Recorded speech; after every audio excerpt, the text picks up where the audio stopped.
ਦੋਸਤੋ ਪੰਜਾਬੀ ਟ੍ਰਿਬਿਊਨ ਦੇ ਰੋਜ਼ਾਨਾ ਪ੍ਰੋਗਰਾਮ ਵੇਲੇ ਦੀ ਗੱਲ ਵਿੱਚ ਤੁਹਾਡਾ ਸਵਾਗਤ ਹੈ।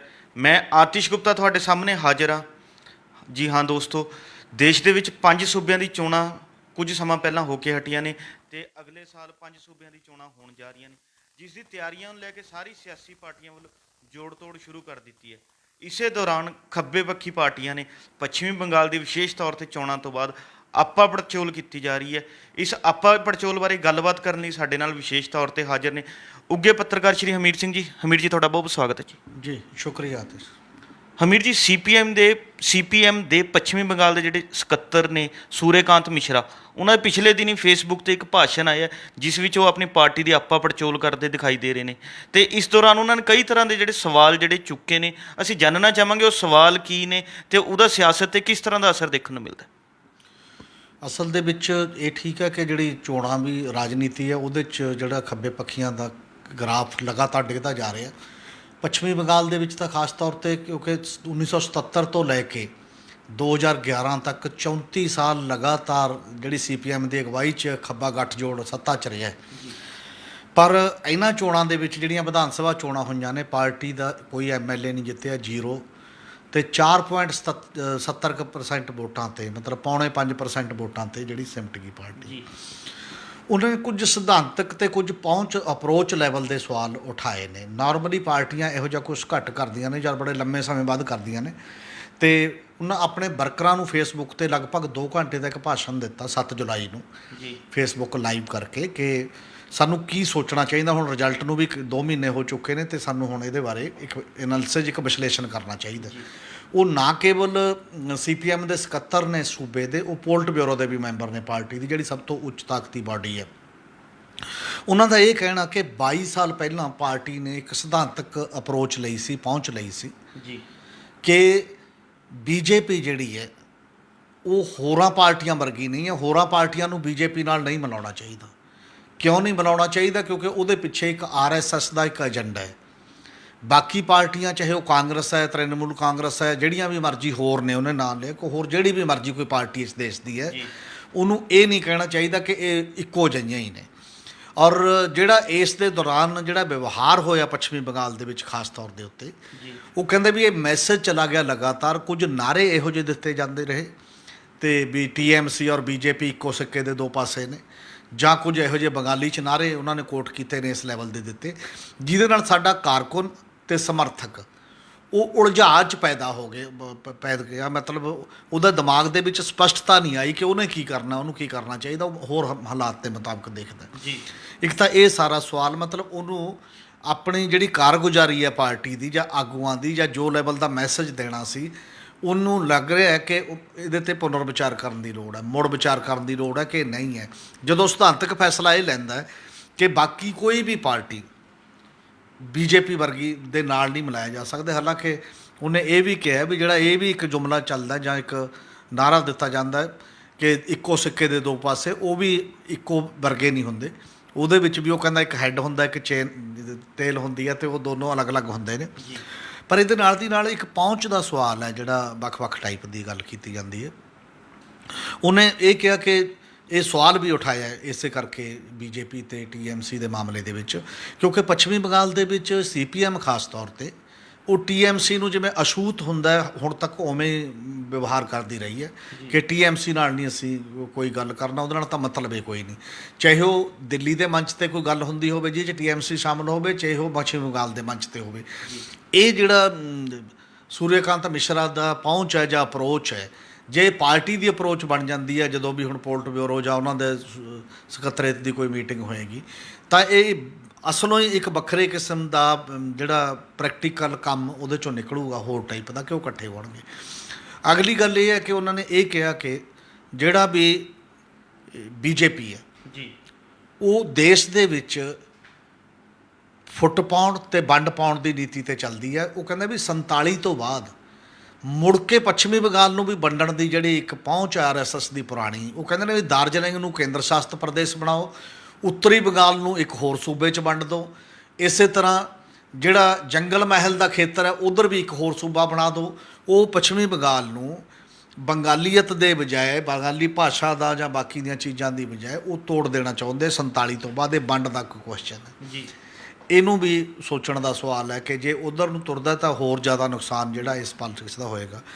ਇੱਕ ਹੋਰ ਗੱਲ ਉਹ ਇਹਦੇ ਨਾਲ ਜੋੜ ਕੇ ਕਹਿੰਦੇ ਨੇ ਕਿ ਇਹ ਕੇਂਦਰੀਕਰਨ ਦੇ ਵੱਲ ਬੜੀ ਤੇਜ਼ੀ ਨਾਲ ਜਾ ਰਹੀ ਪਾਰਟੀ ਹੈ, ਔਰ ਜਦੋਂ ਵੀ ਕਦੇ ਰਾਜ ਔਰ ਕੇਂਦਰ ਦੇ ਦਰਮਿਆਨ ਟਕਰਾਅ ਦਾ ਸਵਾਲ ਆਉਂਦਾ ਤਾਂ ਸਾਡੀ ਪਾਰਟੀ ਨੂੰ ਰਾਜ ਦੇ ਪੱਖ 'ਚ ਤੇ ਫੈਡਰਲਿਜ਼ਮ ਦੇ ਪੱਖ 'ਚ ਖੜੇ ਹੋਣਾ ਚਾਹੀਦਾ, ਚਾਹੇ ਉਹ TMC ਦਾ ਮਾਮਲਾ ਹੋਵੇ, ਚਾਹੇ ਦੇਸ਼ 'ਚ ਕੋਈ ਹੋਰ ਮਾਮਲਾ ਹੋਵੇ, ਓਵਰਆਲ ਦੇਸ਼ ਦੇ ਮਾਮਲੇ ਦੇ ਵਿੱਚ, ਕਿ ਫੈਡਰਲਿਜ਼ਮ ਨੂੰ ਕਮਜ਼ੋਰ ਕਰਨ ਦੀ ਹਰ ਹਰਕਤ, ਹਰ ਕਾਰਵਾਈ ਦਾ ਸਾਨੂੰ ਵਿਰੋਧ ਕਰਨਾ ਚਾਹੀਦਾ ਜੀ।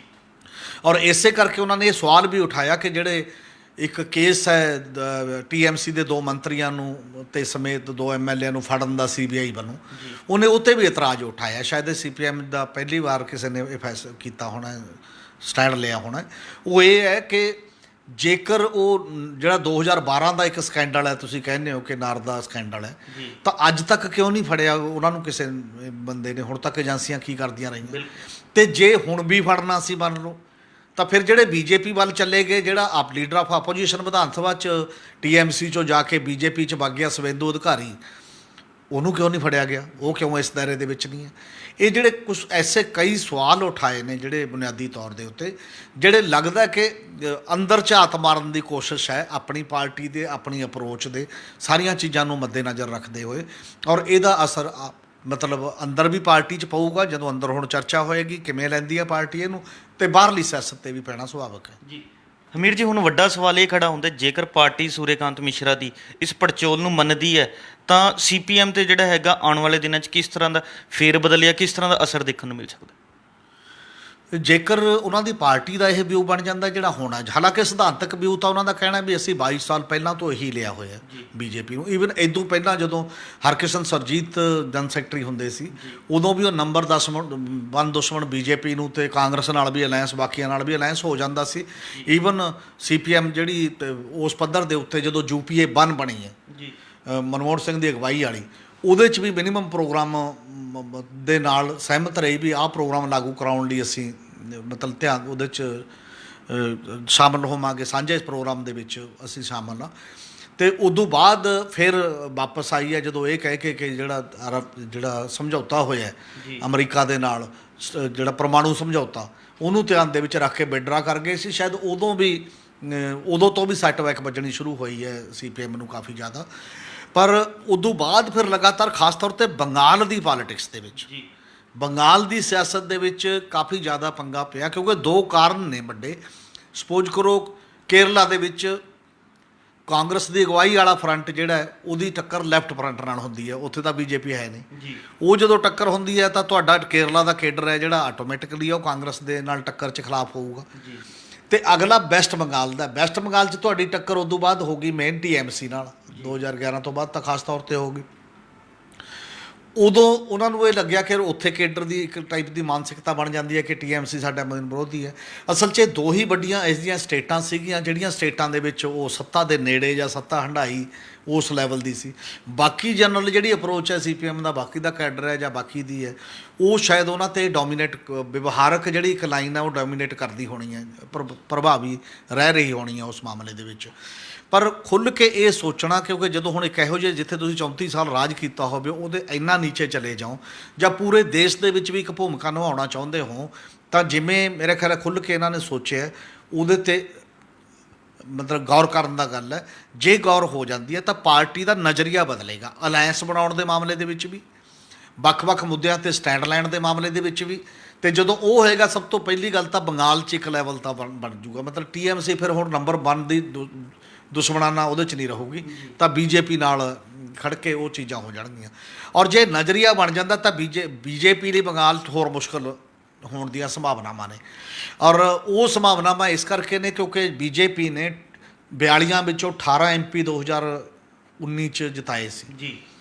ਪਰ ਇਸ ਅਸੈਂਬਲੀ ਦੀਆਂ ਵੋਟਾਂ ਦੇ ਵਿੱਚ ਜਿੰਨੀ ਉਹਨਾਂ ਨੂੰ ਵੋਟ ਪਈ ਹੈ, ਉਹ ਕੇਵਲ 9 ਸੀਟਾਂ 'ਤੇ ਜਿੱਤਦੇ ਨੇ। 33 'ਤੇ ਤ੍ਰਿਣਮੂਲ ਕਾਂਗਰਸ ਜਿੱਤਦੀ ਦਿਖਾਈ ਦਿੱਤੀ ਹੈ, ਜਿਹੜਾ ਹੁਣ ਬੰਗਾਲੀ ਪ੍ਰਾਈਡ ਦਾ ਇੱਕ ਸਿਸਟਮ ਉਸ ਲੈਵਲ ਦਾ ਬਣਿਆ।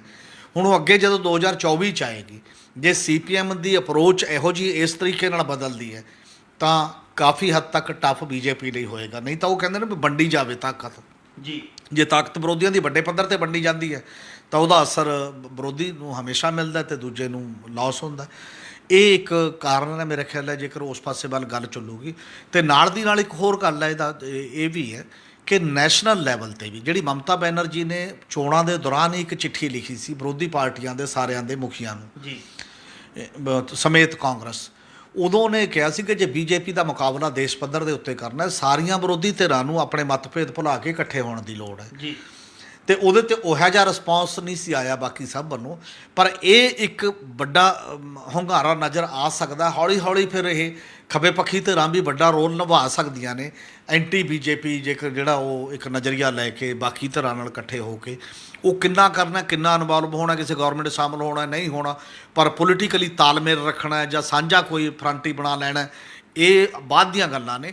ਪਰ ਇੱਕ ਜਿਹੜੀ ਕਤਾਰਬੰਦੀ ਦੇ ਮਾਮਲੇ ਦੇ ਵਿੱਚ ਇਹ ਬਹੁਤ ਵੱਡਾ ਮਹੱਤਵਪੂਰਨ ਸੰਕੇਤ ਹੈ। ਜੀ ਹਮੀਰ ਜੀ, ਜਿਵੇਂ ਆਪਾਂ ਪ੍ਰੋਗਰਾਮ ਦੀ ਸ਼ੁਰੂਆਤ ਦੇ ਵਿੱਚ ਹੀ ਗੱਲ ਕਰਕੇ ਹਟੇ ਹਾਂ ਵੀ ਕਿ 5 ਸੂਬਿਆਂ ਦੀ ਚੋਣਾਂ ਹੋ ਕੇ ਹਟੀਆਂ ਨੇ ਅਤੇ 5 ਦੀ ਹੋਣ ਜਾ ਰਹੀਆਂ ਨੇ, ਅਸੀਂ ਜਾਣਨਾ ਚਾਹਾਂਗੇ ਵੀ ਕਿ ਹੋਰ ਕਿਹੜੀ ਪਾਰਟੀਆਂ ਨੂੰ ਜਿਹੜਾ ਹੈਗਾ ਆਪਣੇ ਆਪਾ ਪੜਚੋਲ ਕਰਨ ਦੀ ਲੋੜ ਹੈ ਤਾਂ ਜੋ ਉਹਨਾਂ 'ਚ ਸਿਆਸੀ ਨਿਖਾਰ ਆ ਸਕੇ।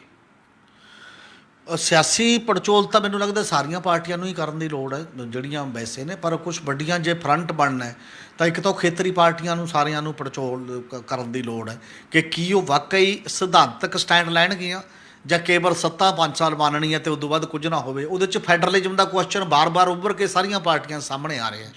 ਕੀ ਕੋਈ ਫੈਡਰਲ ਫਰੰਟ ਦੇਸ਼ ਲੈਵਲ ਦਾ ਇਹੋ ਜਿਹਾ ਫਰੰਟ ਸੰਭਵ ਹੈ ਜਿਹੜਾ ਫਰੰਟ ਬਣਾ ਕੇ ਤਾਕਤਾਂ ਦੇ ਕੇਂਦਰੀਕਰਨ ਦੇ ਖਿਲਾਫ, ਉਹਦੇ ਨਾਲ ਮੂਵਮੈਂਟਾਂ ਵੀ ਜੁੜੀਆਂ ਹੋਈਆਂ ਨੇ ਜਿੰਨੀਆਂ ਵੀ ਜੁੜ ਰਹੀਆਂ ਨੇ, ਚਾਹੇ ਉਹ ਕਿਸਾਨ ਅੰਦੋਲਨ ਹੈ, ਚਾਹੇ ਉਹ ਵੱਖ-ਵੱਖ ਚੀਜ਼ਾਂ ਨੇ। ਅਤੇ ਅਗਲੀ ਗੱਲ ਇਹ ਹੈ ਕਿ ਕੀ ਤੁਸੀਂ ਕੇਵਲ ਇੱਕ ਧਾਰਮਿਕ ਹਿੰਦੂਤਵ ਦਾ ਜਿਹੜਾ ਅਪਰੋਚ ਹੈ ਉਹਨੂੰ ਜੇ ਕਾਊਂਟਰ ਕਰਨਾ ਹੈ ਤਾਂ ਤੁਹਾਨੂੰ ਇੱਕ ਰੈਸ਼ਨਲ ਸਟੈਂਡ ਅਤੇ ਇੱਕ ਅਲੱਗ ਟਾਈਪ ਦਾ ਸਟੈਂਡ ਦੀ ਗੱਲ ਕਰਨੀ ਪਏਗੀ, ਹੋਰ ਟਾਈਪ ਦੀ।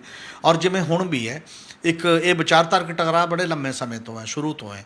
ਬੀਜੇਪੀ ਦਾ ਇੱਕ ਸਟੈਂਡ ਰਿਹਾ ਸ਼ੁਰੂ ਤੋਂ ਕਿ ਇਸ ਦੇਸ਼ ਦੇ ਵਿੱਚ ਉਹਦਾ ਦੋ ਨਾਲ ਰਣਨੀਤਿਕ ਟਕਰਾਅ ਹੈ, ਦੋ ਧਿਰਾਂ ਨਾਲ, ਇੱਕ ਮੁਸਲਿਮ ਅਤੇ ਇੱਕ ਕਮਿਊਨਿਸਟ।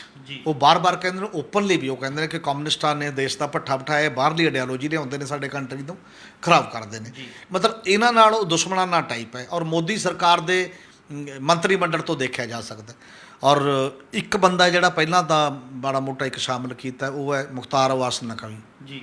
78 ਮੈਂਬਰੀ ਸਰਕਾਰ ਦੇ ਵਿੱਚ, ਕੈਬਨਿਟ ਦੇ ਵਿੱਚ 15% ਮੁਸਲਿਮ ਪਾਪੂਲੇਸ਼ਨ ਹੋਣ ਦੇ ਬਾਵਜੂਦ ਹੋਰ ਕੋਈ ਮੰਤਰੀ ਨਹੀਂ ਲਿਆ ਗਿਆ। ਇਹਦਾ ਮਤਲਬ ਇਹ ਮੈਸੇਜ ਚਲਾ ਜਾ ਰਿਹਾ ਕਿ ਜਿਹੜੇ ਬਾਕੀ ਬੰਦੇ ਨੇ ਜੇ ਉਹਨਾਂ ਨੇ ਪਿੱਛੇ ਲੱਗ ਕੇ ਚੱਲਣਾ, ਚੱਲੋ, ਸਿੱਤਾ 'ਚ ਤੁਹਾਡੀ ਹਿੱਸੇਦਾਰੀ ਨਹੀਂ ਕਬੂਲ ਕੀਤੀ ਜਾਏਗੀ ਜੀ। ਅਤੇ ਜੇ ਦੇਸ਼ ਦੀ ਡਾਇਵਰਸਿਟੀ ਨੂੰ ਧਿਆਨ 'ਚ ਰੱਖਣਾ ਹੈ, ਵੰਨ-ਸੁਵੰਨਤਾ ਨੂੰ ਧਿਆਨ 'ਚ ਰੱਖਣਾ ਹੈ, ਵੰਨ-ਸੁਵੰਨਤਾ ਦੇ ਨਾਲ ਦੀ ਨਾਲ ਸਭ ਨੂੰ ਸਾਂਝੀਦਾਰੀ ਔਰ ਹਿੱਸੇਦਾਰ ਬਣਾ ਕੇ ਧਿਆਨ 'ਚ ਰੱਖਣਾ, ਬਾਕੀ ਲੋਕਾਂ ਨੂੰ ਉਹਨਾਂ ਨੂੰ ਸੰਤੁਸ਼ਟ ਕਰਕੇ ਨਾਲ ਕੈਰੀ ਕਰਨਾ। ਜੇ ਇਹ ਹੈ ਕਿ ਜਿਹੜੀ ਸਾਡੀ ਵੰਨ-ਸੁਵੰਨਤਾ ਦੇ ਵਿੱਚ ਸਾਡੀ ਏਕਤਾ ਜ਼ਿਆਦਾ ਮਜ਼ਬੂਤ ਹੁੰਦੀ ਹੈ, ਜੇ ਇਹ ਧਾਰਨਾ ਹੈ ਤਾਂ ਜਿੰਨੀਆਂ ਵੀ ਵਿਰੋਧੀ ਧਿਰਾਂ ਨੇ, ਜਿਵੇਂ ਕਾਂਗਰਸ ਹੈ, ਕਾਂਗਰਸ ਦੇ ਵੀ ਅੰਦਰ ਝਾਤੀ ਮਾਰਨ ਦੀ ਲੋੜ ਹੈ। ਉਹਦੇ 23 ਵੱਡੇ ਲੀਡਰ, ਗਰੁੱਪ ਆਫ 23 ਜਿਹਨੂੰ ਕਹਿੰਦੇ ਆ, ਹੋਰ ਵੀ ਉਹਨਾਂ ਨਾਲ ਬਹੁਤ ਨੇ, ਕਿੰਨਾ ਚਿਰ ਤੋਂ ਲਿਖ ਕੇ ਦੇ ਚੁੱਕੇ ਨੇ ਕਿ ਸਾਨੂੰ ਰੈਗੂਲਰ ਪ੍ਰਧਾਨ ਚਾਹੀਦਾ ਹੈ, ਸਾਡੀ ਪਾਰਟੀ ਦੇ ਅੰਦਰ ਜਮਹੂਰੀਅਤ ਚਾਹੀਦੀ ਹੈ, ਪ੍ਰਧਾਨ ਚੋਣਾਂ ਵੋਟਾਂ ਨਾਲ ਚੁਣਿਆ ਜਾਣਾ ਚਾਹੀਦਾ ਹੈ। ਉਹ ਸਾਰੀਆਂ ਗੱਲਾਂ ਉਠਾ ਰਹੇ ਨੇ, ਇਹੀ ਗੱਲਾਂ, ਪਰ ਨਹੀਂ ਸੁਣਵਾਈ ਹੋ ਰਹੀ ਅਜੇ ਤੱਕ। ਇਸ ਲਈ ਜਿਹੜੀ ਵੀ ਪਾਰਟੀ ਅੰਦਰ ਝਾਤ ਨਹੀਂ ਮਾਰਦੀ, ਖੁੱਲ੍ਹ ਕੇ ਹੁਣ ਵਿਸ਼ਲੇਸ਼ਣ ਨਹੀਂ ਕਰੂਗੀ, ਉਹ ਗਿਰਦੀ ਹੋ ਜਾਏਗੀ, ਉਹਦਾ ਉੱਪਰ ਉੱਠਣਾ ਬੜਾ ਮੁਸ਼ਕਿਲ ਕੰਮ ਹੈ। ਕਾਂਗਰਸ ਅਜੇ ਵੀ ਕਈ ਸਟੇਟਾਂ ਦੇ ਵਿੱਚ ਹੈ, ਕਿਉਂਕਿ ਉਹਦਾ ਵੀ ਉਸ ਅਲਾਇੰਸ 'ਚ ਸ਼ਾਮਲ ਹੋਣਾ। ਫਿਰ ਜਿਹੜੇ ਲੋਕ ਇਹ ਗੱਲ ਕਰਦੇ ਨੇ ਕਿ ਇੱਕ ਨੈਸ਼ਨਲ ਲੈਵਲ ਦਾ ਕੋਈ ਅਲਾਇੰਸ ਬਣਨਾ ਚਾਹੀਦਾ ਬੀਜੇਪੀ ਦੇ ਖਿਲਾਫ, ਜਿਵੇਂ ਮਮਤਾ ਕਹਿੰਦੀ ਹੈ, ਜਿਵੇਂ ਹੋਰ ਕਈ ਗਰੁੱਪ ਕਹਿ ਰਹੇ ਨੇ, ਤਾਂ ਫਿਰ ਇਹ ਜਿਹੜੀਆਂ ਮੇਨ ਧਿਰਾਂ ਨੇ ਘੱਟੋ ਘੱਟ, ਇੱਕ ਤਾਂ ਖੱਬੇ ਪੱਖੀ ਹੈਗੀ ਉਹ ਹੈ ਜਿਹਦੇ 'ਚ ਖੱਬੇ ਪੱਖੀ ਕਈ ਧਿਰਾਂ ਹੋਰ ਨੇ ਜਿਹੜੀਆਂ CPM ਨੂੰ ਬਾਰ-ਬਾਰ ਕਹਿੰਦੀਆਂ ਰਹੀਆਂ। ਅਤੇ ਉਸੇ ਦੇ ਵਿੱਚ ਇੱਕ ਗੱਲ ਵੀ ਆਉਂਦੀ ਹੈ, ਲਿਬਰੇਸ਼ਨ ਨੇ ਵੀ ਕਿਹਾ, CPI ਨੇ ਵੀ ਕਿਹਾ, ਹੋਰਾਂ ਨੇ ਵੀ ਕਈਆਂ ਨੇ ਕਿਹਾ, ਉਦੋਂ ਤੱਕ CPM ਨਹੀਂ ਸੀ ਮੰਨਦੀ, ਉਹ ਥੋੜ੍ਹਾ ਜਿਹਾ ਅਲੱਗ ਟਾਈਪ ਦੀ ਗੱਲ ਕਰਦੀ ਸੀ। ਪਰ ਜੇਕਰ ਸਾਂਝੇ ਮੰਚ ਦੇ ਤੌਰ 'ਤੇ ਇਹੋ ਜਿਹਾ ਕੋਈ ਸਲੋਗਨ ਜਾਂ ਇਹੋ ਜਿਹੀ ਨਾਅਰਾ ਹੁੰਦਾ ਤਾਂ ਜਿਹੜੀਆਂ ਮੁਖੀ ਕੌਣ ਹੋਵੇ ਇਹ ਰੌਲਾ। ਕਾਂਗਰਸ ਕਹਿੰਦੀ ਹੈ ਮੈਂ ਵੱਡੀ ਹਾਂ, ਮੇਰੀ ਛਤਰਛਾਇਆ ਹੇਠ ਹੋਵੇ, ਕੋਈ ਦੂਜਾ ਕਹਿੰਦਾ ਮੈਂ। ਔਰ ਲੱਗਦਾ ਇਹ ਹੈ ਕਿ ਸਾਡੇ ਦੇਸ਼ ਦੇ ਸੱਭਿਆਚਾਰ ਮੁਤਾਬਕ ਜੇ ਅਸੀਂ ਵੰਨ-ਸੁਵੰਨਤਾ ਦੀ ਗੱਲ ਕਰਦੇ ਹਾਂ ਤਾਂ ਕੋਈ ਸਮੂਹਿਕ ਲੀਡਰਸ਼ਿਪ ਦਾ ਐਂਗਲ ਵੀ ਉੱਭਰ ਸਕਦਾ, ਤਾਂ ਬਾਕੀ ਦੇ ਤਰੀਕੇ ਨਾਲ ਵੀ ਕੋਈ ਗੱਲਾਂ ਸੋਚੀਆਂ ਜਾ ਸਕਦੀਆਂ ਹੁੰਦੀਆਂ ਨੇ। ਕੋਈ ਜ਼ਰੂਰੀ ਨਹੀਂ ਕਿ ਕੋਈ ਕਿਸੇ ਦੇ ਹੇਠ ਲੱਗ ਕੇ ਹੀ ਚੱਲੇ। ਔਰ ਇਸ ਪਾਸੇ ਵੱਲ ਇਹ ਜਿਹੜੀ ਇੱਕ ਸ਼ੁਰੂਆਤ ਹੋਈ ਆ ਅੰਤਰ ਝਾਤ ਦੀ, ਮੈਨੂੰ ਲੱਗਦਾ ਦੂਜੀ ਪਾਰਟੀਆਂ ਲਈ ਵੀ ਇਹ ਸਬਕ ਹੋਏਗਾ ਕਿ ਉਹ ਵੀ ਇਸ ਪਾਸੇ ਵੱਲ ਚੱਲਣਗੀਆਂ ਜੀ। ਹਮੀਰ ਜੀ, ਹੁਣ ਵੱਡਾ ਸਵਾਲ ਇੱਕ ਇਹ ਖੜਾ ਹੁੰਦਾ ਹੈ ਵੀ ਕਿ ਦੇਸ਼ ਦੀ ਸਿਆਸਤ ਦੇ ਵਿੱਚ ਖੱਬੇ ਪੱਖੀ ਪਾਰਟੀਆਂ ਬਹੁਤ ਵੱਡੀ ਭੂਮਿਕਾ ਨਿਭਾਉਂਦੀਆਂ ਆਈਆਂ ਨੇ ਅਤੇ ਹੁਣ 5 ਸੂਬਿਆਂ ਦੇ ਵਿੱਚ ਚੋਣਾਂ ਹੋਣ ਜਾ ਰਹੀਆਂ ਨੇ। ਜੋ ਮੌਜੂਦਾ ਸਮੇਂ ਦੇ ਵਿੱਚ ਖੱਬੇ ਪੱਖੀ ਪਾਰਟੀਆਂ ਦੀ, ਇਹ ਚਾਹੇ ਅੰਤਰਝਾਤ ਦੀ ਗੱਲ ਕਰੀਏ, ਚਾਹੇ ਹੋਰ ਗਤੀਵਿਧੀਆਂ ਨੂੰ ਦੇਖੀਏ, ਤਾਂ ਕਿਸ ਤਰ੍ਹਾਂ ਹੀ ਭੂਮਿਕਾ ਰਹਿ ਸਕਦੀ ਹੈ? ਮੈਨੂੰ ਲੱਗਦਾ ਕਿ ਭੂਮਿਕਾ ਤਾਂ ਇਹੀ ਹੈ ਜਿਹੜੀ ਬਾਕੀ 4 ਸਟੇਟਾਂ 'ਚ ਤਾਂ ਇਹੀ ਹੈ ਜਿਹੜੀਆਂ ਹੁਣ ਚੋਣਾਂ ਹੋਣਗੀਆਂ। ਜਿਹੜੀ ਕਿਸਾਨ ਅੰਦੋਲਨ ਭੂਮਿਕਾ ਸਟੈਂਡ ਲੈ ਰਿਹਾ ਹੈ ਕਿ ਬੀਜੇਪੀ ਹਰਾਓ, ਹੋਰ ਜਿਹਨੂੰ ਮਰਜ਼ੀ ਜਿਤਾਓ। ਨੰਬਰ 1 ਇਹ ਹੈ। ਔਰ ਬੀਜੇਪੀ ਨੂੰ ਹਰਾਉਣ ਵਾਸਤੇ ਫਿਰ ਕਿਹੋ ਜਿਹੇ ਗੱਠਜੋੜ ਚਾਹੀਦੇ ਨੇ? ਹਰ ਸਟੇਟ ਦੀ ਆਪਣੀ ਇੱਕ ਨੇਚਰ ਹੈ। ਯੂਪੀ ਦੀ ਆਪਣੀ ਇੱਕ ਨੇਚਰ ਹੈ। ਬੀਜੇਪੀ ਨਾਲ ਲੜਨ ਦੇ ਵਾਸਤੇ ਕਿਹੜੀਆਂ ਮੇਨ ਧਿਰਾਂ ਨੇ ਯੂਪੀ ਦੇ ਵਿੱਚ? ਔਰ ਉਹਦੇ 'ਚ ਜਿਹੜੀਆਂ ਪੰਚਾਇਤੀ ਚੋਣਾਂ ਹੋਈਆਂ ਨੇ ਉਹਦੇ ਵਿੱਚ ਤਾਂ ਨਜ਼ਰ ਹਜੇ ਇਹ ਆ ਰਿਹਾ ਕਿ ਸਮਾਜਵਾਦੀ ਪਾਰਟੀ ਨੰਬਰ 1 'ਤੇ ਜਿੱਤੀ ਹੈ, ਉਦੋਂ ਬਾਅਦ ਬੀਜੇਪੀ, ਉਦੋਂ ਬਾਅਦ ਬੀਐਸਪੀ, ਉਦੋਂ ਬਾਅਦ ਬਾਕੀ ਜੋ ਵੀ ਕੋਈ ਹੋਣੇ। ਅੱਛਾ, ਕਿਸਾਨ ਅੰਦੋਲਨ ਦਾ ਵੀ ਅਸਰ ਹੈ। ਲੋਕਾਂ ਨੇ ਆਜ਼ਾਦ ਟਰੈਕਟਰ ਦੇ ਚੋਣ ਲੈ ਕੇ ਵੀ ਲੜ ਲਈਆਂ ਕਈ ਚੋਣਾਂ। ਕੋਈ ਕੀ ਹੋ ਸਕਦਾ ਉਹਦੇ 'ਚ? ਕਿਹੜੀਆਂ ਭੂਮਿਕਾਵਾਂ ਨੇ? ਚਾਹੇ ਉਹ ਮੇਨ ਭੂਮਿਕਾ 'ਚ ਨਹੀਂ ਹੋਣਗੇ, ਸਾਰੀਆਂ ਧਿਰਾਂ ਖੱਬੇ ਪੱਖੀ ਵੀ ਚਾਹੇ ਨਹੀਂ ਹੋਣਗੀਆਂ, ਪਰ ਯੂਪੀ ਦੇ ਵਿੱਚ ਜਾਂ ਵੱਖ-ਵੱਖ ਥਾਵਾਂ 'ਤੇ ਉਹਨਾਂ ਦਾ ਇੱਕ ਜਨਤਕ ਆਧਾਰ ਫਿਰ ਵੀ ਇੱਕ ਲੈਵਲ ਦਾ ਹੈਗਾ। ਚਾਹੇ ਉਹ ਵੋਟਾਂ 'ਚ ਉਨਾ ਟਰਾਂਸਫਰ ਨਹੀਂ ਹੁੰਦਾ। ਜਨਤਕ ਜਥੇਬੰਦੀਆਂ ਨੇ, ਟਰੇਡ ਯੂਨੀਅਨਾਂ ਨੇ, ਵੱਖ-ਵੱਖ ਟਾਈਪ ਦੇ ਜਿਹੜੇ ਕੰਮ ਨੇ, ਉਹ ਸਾਰਿਆਂ ਨੂੰ ਸਗੋਂ ਉਹ ਇਹ ਰੋਲ ਪਲੇ ਕਰ ਸਕਦੇ ਨੇ, ਇਹ ਰੋਲ ਨਿਭਾ ਸਕਦੇ ਨੇ। ਜਦੋਂ ਜਿਹੜੀ ਇੱਕ ਵੱਡੀ ਜਿਹਦਾ ਆਲ ਇੰਡੀਆ ਲੈਵਲ ਦਾ ਕਿਤੇ ਨਾ ਕਿਤੇ ਅਸਰ ਹੈ, ਉਹ ਖੇਤਰੀ ਪਾਰਟੀਆਂ ਨੂੰ ਜੋੜਨ ਦਾ ਥੋੜ੍ਹਾ ਜ਼ਿਆਦਾ ਕੰਮ ਮੁਕਾਬਲਤਨ ਕਰ ਸਕਦੀਆਂ ਨੇ। ਇਹ ਹਰ ਸਟੇਟ ਦੀ ਆਪਣੀ ਨੇਚਰ ਦੇ ਮੁਤਾਬਕ ਹੋਏਗਾ। ਜਿਵੇਂ ਹੁਣ ਪੰਜਾਬ ਹੈ, ਪੰਜਾਬ 'ਚ ਇਕੱਲਾ ਉਹ ਸਲੋਗਨ ਤਾਂ ਚੱਲਦਾ ਨਹੀਂ ਹੈ ਕਿ ਜੀ ਬੀਜੇਪੀ ਹਰਾਓ ਦਾ ਸਵਾਲ ਹੈ। ਜੇ ਪੰਜਾਬ ਨੂੰ ਬਿਹਤਰ ਇੱਕ ਅਲਟਰਨੇਟਿਵ ਏਜੰਡੇ 'ਤੇ ਲਿਆਉਣਾ ਤਾਂ ਇਹ ਸਾਰੀਆਂ ਗੱਲਾਂ ਦਾ ਮਤਲਬ ਸਭ ਤੋਂ ਨੰਬਰ 1 ਪੁਆਇੰਟ ਫਿਰ ਕੀ ਆਉਂਦਾ? ਇੱਕ ਕਾਮਨ ਮਿਨੀਮਮ ਏਜੰਡਾ। ਉਹ ਏਜੰਡਾ ਦੇਸ਼ 'ਚ ਕੀ ਹੋਊਗਾ, ਵੱਖ-ਵੱਖ ਸੂਬਿਆਂ 'ਚ ਕੀ ਹੋਏਗਾ, ਅਤੇ ਉਹ ਏਜੰਡੇ 'ਤੇ ਮੱਥਾਪੱਚੀ ਕਰਕੇ ਇੱਕ ਸੰਵਾਦ ਆਪਸ ਦੇ ਵਿੱਚ ਰਚਾਉਣਾ ਸਭ ਤੋਂ ਬੁਨਿਆਦੀ ਸਵਾਲ ਖੜ੍ਹਾ ਹੋਊਗਾ ਇਸ ਤੋਂ ਬਾਅਦ। ਅਤੇ ਉਹ ਸਵਾਲ 'ਤੇ ਹੀ ਹੈ। ਉਹਦੇ 'ਚ ਫੈਡਰਲਿਜ਼ਮ ਹੋ ਸਕਦਾ ਹੈ, ਲੋਕਾਂ ਦੀ ਤਾਕਤਵਰ ਹੋਣ ਦਾ ਸਵਾਲ ਹੋ ਸਕਦਾ, ਕਿਸੇ ਨਾਲ ਧਾਰਮਿਕ ਆਧਾਰ 'ਤੇ, ਬੋਲੀ ਦੇ ਆਧਾਰ 'ਤੇ, ਵੱਖ-ਵੱਖ ਆਧਾਰਾਂ 'ਤੇ ਵਿਤਕਰਾ ਨਾ ਹੋਵੇ, ਉਹ ਹੋ ਸਕਦਾ। ਔਰ ਲੋਕਾਂ ਦੇ ਰੁਜ਼ਗਾਰ ਦਾ ਸਵਾਲ ਕਿਵੇਂ ਹੱਲ ਕੀਤਾ ਜਾਵੇ, ਸਭ ਤੋਂ ਬੜਾ ਉਹ ਹੋ ਸਕਦਾ। ਵਾਤਾਵਰਨ ਦਾ ਸਵਾਲ ਬਹੁਤ ਵੱਡਾ ਹੈ। ਕਿੰਨੇ ਮੁੱਦੇ ਜਿਹੜੇ ਨੇ ਉਹ ਹੋ ਸਕਦੇ ਨੇ। ਔਰ ਕੰਟਰਾਸਟ ਜਿਹੜੀਆਂ ਚੀਜ਼ਾਂ ਨੇ, ਜਿਹੜੀਆਂ ਬਿਲਕੁਲ ਇੱਕ ਦੂਜੇ ਦੇ ਖਿਲਾਫ ਨਜ਼ਰ ਆ ਰਹੀਆਂ ਨੇ ਕਿ ਬੀਜੇਪੀ ਇੱਕ ਸਾਈਡ 'ਤੇ ਖੜੀ ਆ, ਬਾਕੀ ਸਾਰੇ ਇੱਕ ਸਾਈਡ 'ਤੇ ਖੜੇ ਨੇ, ਤਾਂ ਉਹ ਸਾਂਝੇ ਮੁੱਦੇ ਉਹਦੇ 'ਚੋਂ ਨਿਕਲ ਸਕਦੇ ਨੇ। ਔਰ ਉਹ ਮੁੱਦਿਆਂ ਦੀ ਰਾਜਨੀਤੀ ਜਦੋਂ ਮੇਨ ਸੈਂਟਰ ਸਟੇਜ 'ਚ ਆ ਗਈ ਦੇਸ਼ ਦੇ ਵਿੱਚ ਜਾਂ ਇਹਨਾਂ ਰਾਜਾਂ ਦੇ ਵਿੱਚ, ਤਾਂ ਲਾਜ਼ਮੀ ਹੈ ਅਤੇ ਉਹ ਵੋਟਾਂ ਨੂੰ ਵੀ ਪ੍ਰਭਾਵਿਤ ਕਰੇਗੀ, ਅਤੇ ਵੋਟਾਂ ਦਾ ਜਿਹੜਾ ਨਤੀਜਾ ਹੋਏਗਾ ਉਹ ਵੀ ਫਿਰ ਜਿਹੜੇ ਇਹ ਧਿਰਾਂ ਨੇ ਉਹਦੇ ਪੱਖ ਦੇ ਵਿੱਚ ਜਾ ਸਕਦਾ। ਇਹ ਸਨ ਸਾਡੇ ਸੀਨੀਅਰ ਪੱਤਰਕਾਰ ਸ਼੍ਰੀ ਹਮੀਰ ਸਿੰਘ ਜੀ, ਜਿਨ੍ਹਾਂ ਨੇ ਆਪਣੇ ਵਡਮੁੱਲੇ ਵਿਚਾਰ ਸਾਡੇ ਨਾਲ ਸਾਂਝੇ ਕੀਤੇ। ਕੱਲ੍ਹ ਨੂੰ ਇਸੇ ਸਮੇਂ ਇੱਕ ਨਵੇਂ ਮੁੱਦੇ ਦੇ ਨਾਲ ਫਿਰ ਮਿਲਾਂਗੇ ਪ੍ਰੋਗਰਾਮ ਵੇਲੇ ਦੀ ਗੱਲ ਵਿੱਚ। ਧੰਨਵਾਦ।